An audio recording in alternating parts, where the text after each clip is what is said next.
Assalamualaikum warahmatullahi wabarakatuh. Bismillahirrahmanirrahim. Alhamdulillahi rabbil alamin. Wa sallallahu tabaraka wa ta'ala wa sallam wa barak ala sayyidina wa maulana Muhammad sallallahu alaihi wasallam wa ala alihi wa sahbihi ajma'in wa man tabi'ahum bi ihsanin ila yaumiddin. Rabbi israh li sadri wa yassir li amri wahlul 'uqdatam min lisani yafqahu qawli.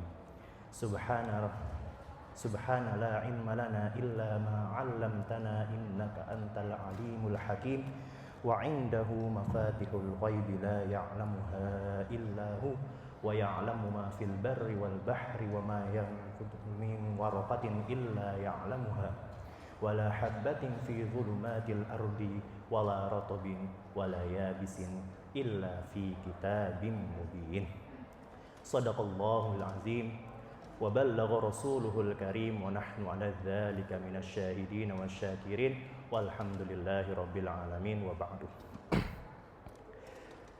Tidak terasa kita sudah memasuki hari-hari terakhir daripada bulan Ramadan ini. Mungkin sebagian daripada kita sudah memasuki malam ke-27 yang dimana dibilang bahwasannya malam itu adalah malam turunnya Lailatul Qadar. Walaupun sebagian daripada kita lagi masih di malam 26.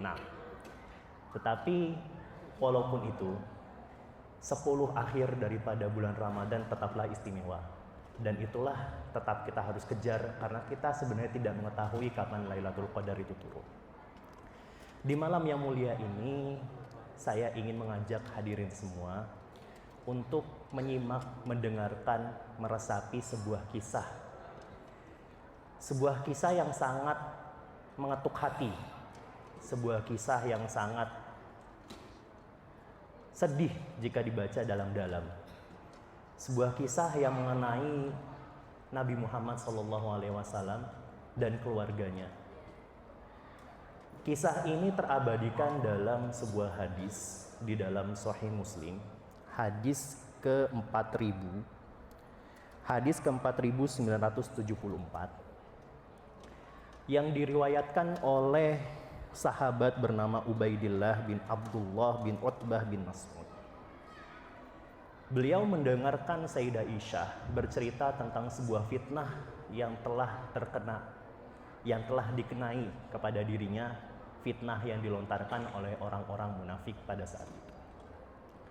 Sayyidah Aisyah bercerita bahwasannya setiap Nabi Muhammad SAW itu berpergian keluar daripada kota, baik itu untuk hajah peperangan maupun tidak, beliau akan memilih ataupun mengundi salah satu istrinya untuk ikut bersama beliau pergi. Ketika itu beliau hendak pergi untuk memerangi salah satu orang-orang Badui yang bernama Bani Mustalik. Beliau keluar untuk memerangi dan terpilihlah Sayyidah Aisyah untuk menemani Nabi Muhammad. Pergi ke sana perang tidak ada masalah. Masalah timbul ketika pulang. Ketika pulang, Sayyidah Aisyah mendahului pasukan kaum muslimin. Nah, ketika itu Sayyidah Aisyah bermalam dulu di sebuah gurun. Nah, pada malam itu beliau sebagaimana manusia sebagai biasanya pergi ke kamar mandi. Nah, kamar mandi pada masa itu apalagi di gurun tidak ada kamar mandi seperti kita. Tidak ada kalau kita ke tol mungkin ada rest area dan segala macamnya, ada air mengalir dan segala macamnya.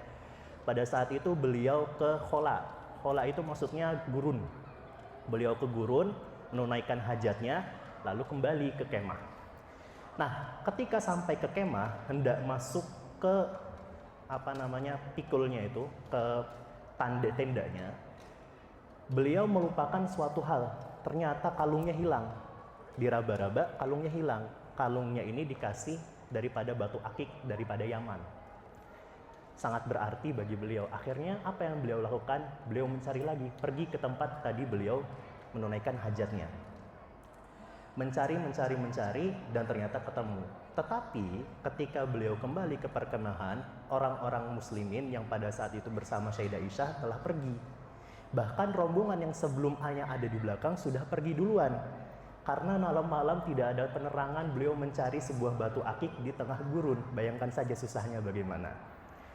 Ketika itu beliau melihat perkemahan sudah tidak ada, daripada beliau pergi ke sana kemari, akhirnya beliau tinggal di sana. Kenapa? Ketika orang-orang sudah paham bahwasannya Sayyidah Aisyah itu tidak ada di untanya, maka orang-orang itu akan mencari ke tempat terakhir mereka melihatnya, di mana? Di kemah tersebut. Akhirnya duduklah beliau di sana malam sampai ke fajar, ngantuk, akhirnya tertidur. Nah, ketika ditidur inilah kaum muslimin mulai menyadari bahwasannya Sayyidah Aisyah hilang. Sebenarnya di unta itu kan ada apa misalnya? Panggulnya ya. Ada semacam rumahnya lagi. Nah, itu kan ketika berhenti, si rumah ini diturunkan dari unta. Nah, ketika berjalan lagi, si rumah ini dinaikkan ke atas unta lagi. Kaum muslimin itu mengira bahwasanya Sayyidah Aisyah telah ada di dalam rumah itu, di tenda itu. Nah, harusnya kalau misalnya diangkat kan berat ya.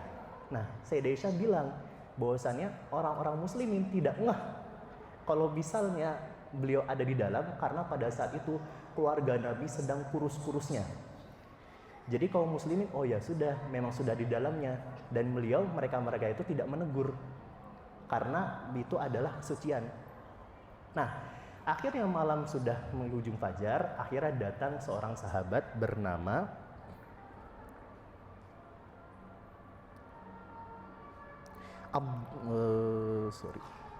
Sofwan bil Mu'adhdhal. Nah, sahabat Sofwan ini datang kenapa? Karena beliau memang sengaja ditaruh di akhir sebagai penyapunya. Jadi kalau ada yang tertinggal, barang ataupun unta ataupun orang, beliau yang menemuinya. Nah, ketika sampai ke tempat itu sudah fajar, Sofwan ini melihat ada orang sedang tertidur. Loh, kok ini ada orang? Siapa ini? Apakah ini daripada kaum muslimin yang tertinggal? Didekatilah, ternyata itu adalah Sayyidah Aisyah sedang tertidur. Dan akhirnya Sofwan ini menyebutkan inna lillahi wa inna ilaihi roji'un. Kaget dia. Nah, dengan perkataan ini Sayyidah Aisyah terbangun. Nah, ketika terbangun melihat Sofwan, tidak diajak dia bicara. Akhirnya Sofwan ini memberikan tunggangannya, ontaknya untuk dinaiki Sayyidah Aisyah. Terus mereka pergi sampai akhirnya bertemu dengan sisa daripada pasukan kaum muslimin di sebuah pantai dekat daripada Jeddah. Nah, ketika di sana mereka ini bergabung, datang ke kemahnya kaum muslimin, istrinya Nabi berada di tunggangan daripada salah satu sahabat. Tentunya rumor langsung terbakar seperti terbakarnya daun yang kering. Oh, siapa itu? Loh, kok Sayyidah Aisyah di sana? Loh, kok Sayyidah Aisyah sama orang ini? Langsung rumor-rumor seperti itu langsung tersebar. Dan dalam daripada rumor ini adalah orang munafik, dan tokoh mereka adalah Abdullah bin Ubay bin Salul. Nah, ketika rumor ini sampai, terus akhirnya Rasul mendengarkannya. Nah, tidak diceritakan kisah sampai ke Madinahnya, tapi Sayyidah Aisyah menceritakan bahwasannya ketika beliau sampai ke Madinah, beliau jatuh sakit hampir sebulan. Nah, Sayyidah Aisyah bingung dengan satu keadaan. Ketika beliau sakit, biasanya Nabi itu selalu menjenguknya, selalu masuk ke kamarnya, ke ruangannya Sayyidah Aisyah, lalu menanyakan, bagaimana kabarmu? Apa kamu sudah baik? Apa kamu butuh sesuatu? Tetapi dalam sebulan ini Nabi sama sekali tidak datang ke kamarnya Sayyidah Aisyah. Dan itu membuat Sayyidah Aisyah semakin sedih. Tetapi beliau tidak ingin berkesimpulan apapun. Yang mungkin sedang sibuk, tetapi beliau ada prasangka kecil, apakah Rasulullah mempercayai kabar burung itu? Dan orang-orang semakin tidak percaya kepada Sayyidah Aisyah karena penyakit ini. Seakan-akan beliau ingin menutupi sesuatu hal. Nah, itulah sebuah fitnah terjadi dari kesalahpahaman kecil yang disebarkan lalu akhirnya dipercayai. Semakin lambat laun akhirnya Sayyidah Aisyah mulai membaik. Beberapa bulan setelahnya, sekitar 2 bulan, beliau menceritakan suatu malam ketika beliau sudah mulai sembuh, beliau bersama dengan salah satu pembantunya, yang dimana beliau ini sebenarnya masih keluarganya, keluarga daripada bapaknya, yaitu adalah Abu Bakar. Nah, ketika itu beliau keluar malam untuk buang hajat. Nah, ketika pulang, pembantunya ini terjerumus masuk ke lubang. Akhirnya beliau mensumpah serapahkan anaknya sendiri. Dan ditegurlah oleh Aisyah. Engkau kenapa gitu kan berkata buruk kepada anakmu sendiri? Loh, kamu tidak mengetahui apa yang telah anakku katakan tentang dirimu. Diceritakanlah fitnah tersebut kepada Sayyidah Aisyah langsung. Dan akibat itu sakitnya semakin parah. Nah, dikala ini akhirnya Rasul mulai menyadari satu hal. Akhirnya didatangilah kediaman daripada Sayyidah Aisyah. Ditanyakan, apa kabarmu? Aku seperti ini.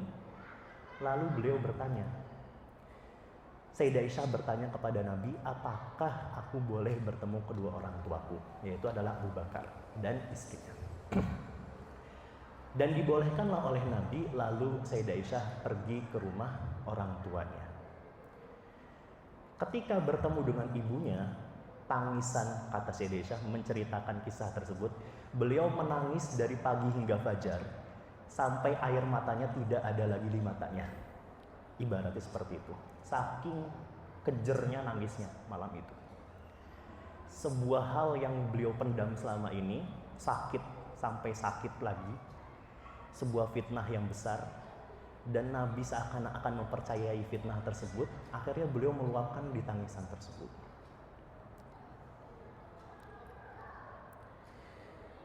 Lalu akhirnya Nabi masuk ke dalam rumah itu esokan harinya. Beliau bertanya keadaan daripada Sayyidah Aisyah dan mempertanyakan apakah kejadian tersebut benar. Akhirnya beliau mempertanyakan langsung kejadian tersebut kepada Sayyidah Aisyah. Dan akhirnya Sayyidah Aisyah menjawab bilang seperti ini, bahwasannya apakah bapakku ingin menjawab sesuatu tentang diriku, tapi Abu Bakar bilang aku tidak bisa berkata apapun. Kenapa beliau tidak bisa berkata apapun? Karena di depannya ada Rasulullah. Dan beliau tidak bisa membenarkan perkataannya Sayyidah Aisyah. Ditanyalah ibunya, apakah engkau bisa membenarkanku? Ibunya pula berkata hal yang sama, karena di depannya ada Rasulullah dan dia tidak menjamin apa yang ia katakan. Akhirnya Sayyidah Aisyah berkata tentang hakikat dirinya sendiri.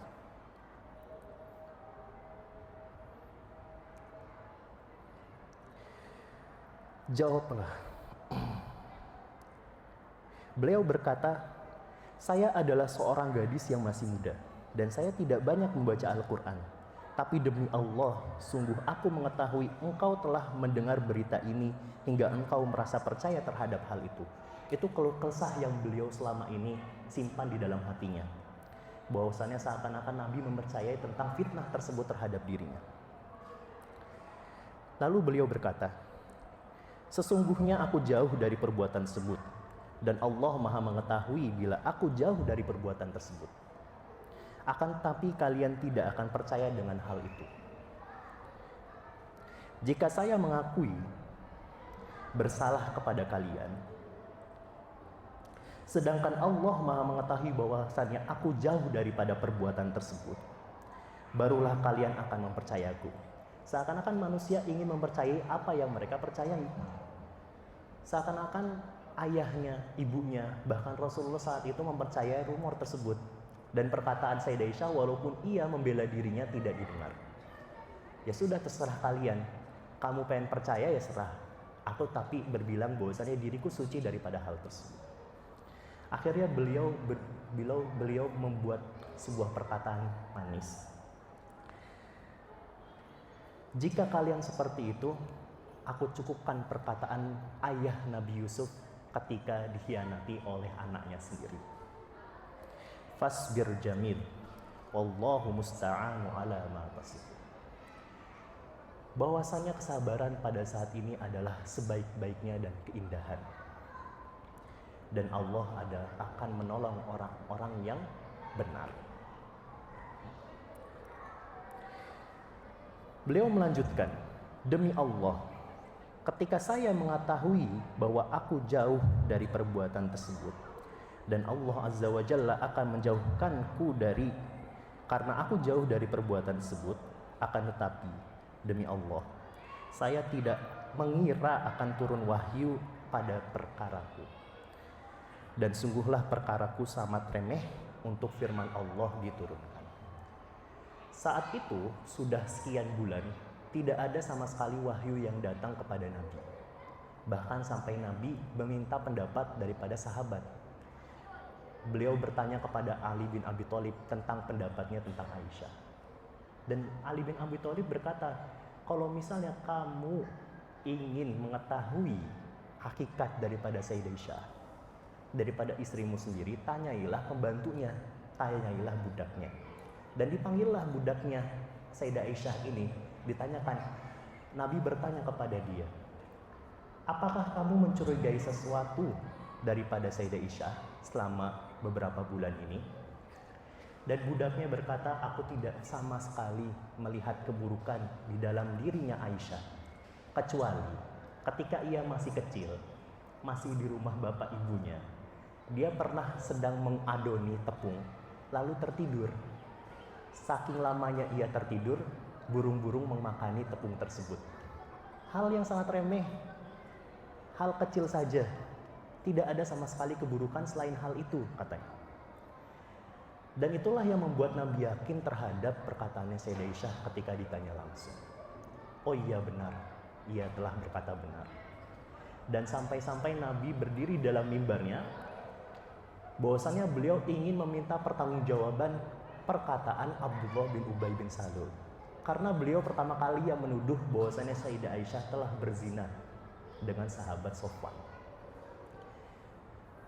Sampai-sampai pada saat itu, karena Abdullah ini masih daripada kaum Khazraj, kaum Aus dan kaum Khazraj hendak berperang gara-gara hal ini, tetapi dihentikan oleh Nabi.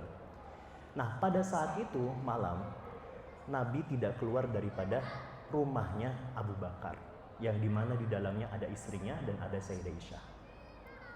Di sana Nabi mulai sebagaimana ketika beliau hendak turun wahyu kepadanya, beliau menggigil. Karena wahyu itu diturunkan karena sangat keras, sangat berat, sehingga beliau menggigil. Nah, ketika pagi fajar, wahyu itu selesai diturunkan oleh malaikat Jibril, dan beliau langsung tersenyum dan tertawa. Apa yang diturunkan pada malam itu?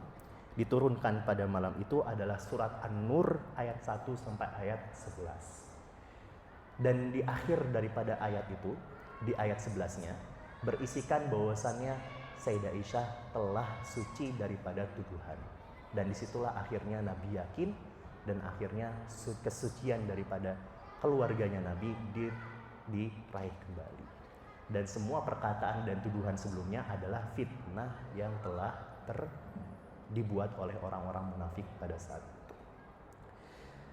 Sekian sedikit daripada cerita yang bisa saya bagikan pada malam hari ini.